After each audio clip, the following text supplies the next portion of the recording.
Rumah kumuh jangan kaget. Kalau Bapak Ibu, saudara-saudara semuanya tampil di Sudirman bisa melihat begitu kita sangat bangganya gedung-gedung tingkat 40, 60, 70 ada semuanya di situ. Tapi begitu masuk dari situ langsung masuk, silakan masuk ke Pademangan, ke Penjaringan, ke Pluit, ke Cakung, ke Cilincing. Ada 360 selama area kumuh di Jakarta. Silakan coba. Dari lantai 40, lantai 60 Sudirman Tamrin, langsung Bapak Ibu semuanya, saudara-saudara semuanya, jangan kemana-mana, langsung masuk ke minta taksi antar atau minta mobil antar ke Penjaringan, ke Pademangan, ke Cakung, ke Cilincing. Betapa gapnya sangat lebar sekali. Nangis. Kalau kita lakukan itu langsung nangis. Kalau yang normal nangis. Gapnya di kawasan kumuh yang saya sebutkan tadi, coba 3 kali 2, 3 kali 4, 3 kali 3 dihuni 9 orang, 12 orang, 8 orang, 7 orang. Bayangkan, kita bisa membayangkan rumahnya seperti itu. Terus problemnya seperti itu. Dan itu saya lihat sehari-hari, setiap hari saya lihat. Karena saya paling di kantor paling lama 1 jam, ya udah. Tanda tangan paling setengah jam. Berikan amplop, paling ada tamu 1, 2, 3. Soal itu saya di lapangan. Karena apa? Ya nanti nggak sambung kalau saya nggak di lapangan, saya nggak ngerti. Sekarang ini menurut saya banyak mata batin kita itu sudah nggak sambung dengan masyarakat. Pemimpin yang tidak sambung dengan masyarakat karena nggak pernah bersentuhan dengan masyarakat. Kulitnya nggak pernah bersentuhan, salaman aja mungkin sebulan sekali atau 2 bulan sekali. Bagaimana bisa mata batinnya bisa melihat? Penglihatan spiritual kita tidak pernah dilatih harian. Melihat yang tadi yang di kawasan-kawasan kumuh, nggak pernah melihat gimana, nggak pernah bersentuhan gimana. Terlatih penglihatan spiritual kita, mata batin kita, bagaimana bisa terlatih kalau melihat mereka? Saya nggak pernah bersentuhan dengan mereka, saya nggak pernah mendengar mereka sakit, kayak apa nggak pernah mendengar. Bagaimana kita terlatih mata batin kita? Penglihatan spiritual kita ya kita lewat, nggak melihat karena nggak pernah terlatih untuk melihat itu.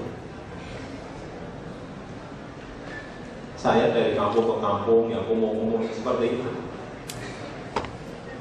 Waktu di Jakarta baru dilatih, melihat betul, melihat mereka bagaimana mengeluh, melihat bagaimana mereka tergeletak, sakit nggak bisa masuk rumah sakit, anaknya sakit nggak bisa masuk rumah sakit, bapaknya sakit nggak bisa masuk rumah sakit, ibunya sudah di rumah sakit nggak bisa dibawa pulang ke rumah.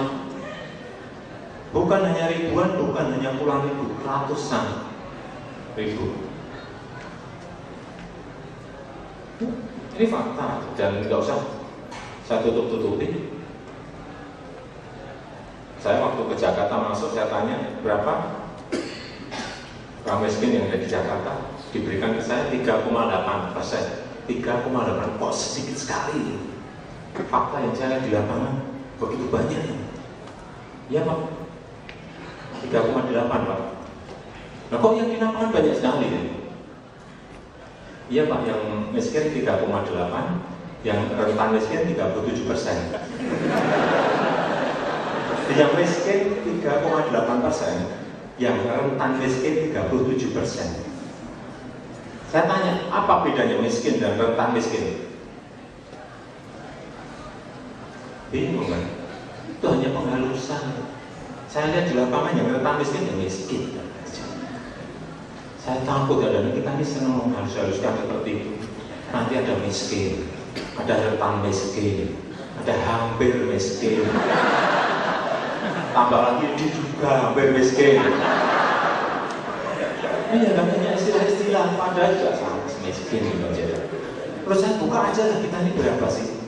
Tapi bagaimana menyelesaikan itu yang paling penting. Itu yang paling penting, menyelesaikannya seperti apa. Waktu saya dilantik, dan sebulan saya keluarkan ini selalu kemana-mana saya bawa. Saya keluarkan kartu Jakarta Sehat.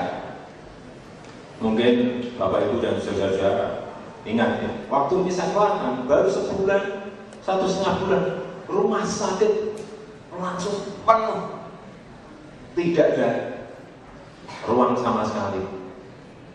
Banyak sekali orang dibawa semua ke rumah sakit. Setelah ini saya keluarkan, sekarang sudah saya bagikan 3,2 juta kartu seperti ini, penuh. Kemudian saya disalahkan saat itu oleh Dewan. Ini program yang tidak direncanakan, program yang langsung dadakan dikeluarkan. Ini saya membangun sistem baru, dan maka di-impeachment saat itu.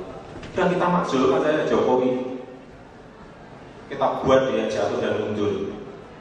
Gara-gara kalau saya gara-gara ini saya mengeluarkan kartu Jakarta Sehat dan saya dimakzulkan, dan berhasil saya dimakzulkan dan saya mundur di impeachment. Alhamdulillah, saya sangat bersyukur karena kalau gara-gara ini.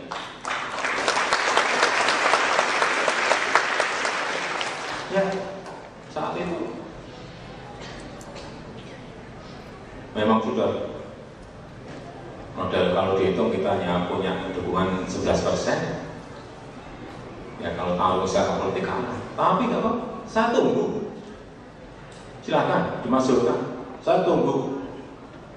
Saya ngomong langsung, saya tunggu. Sampai sekarang nggak berani.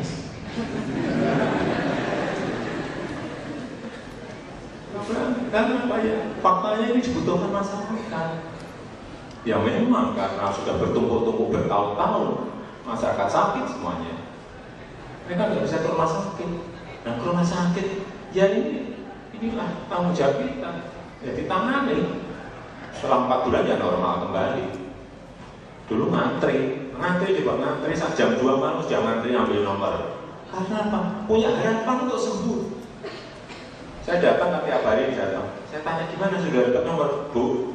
Sudah, senang banget. Sudah Pak, saya sudah dapat nomor Pak, tapi masih nunggu 5 hari lagi Pak.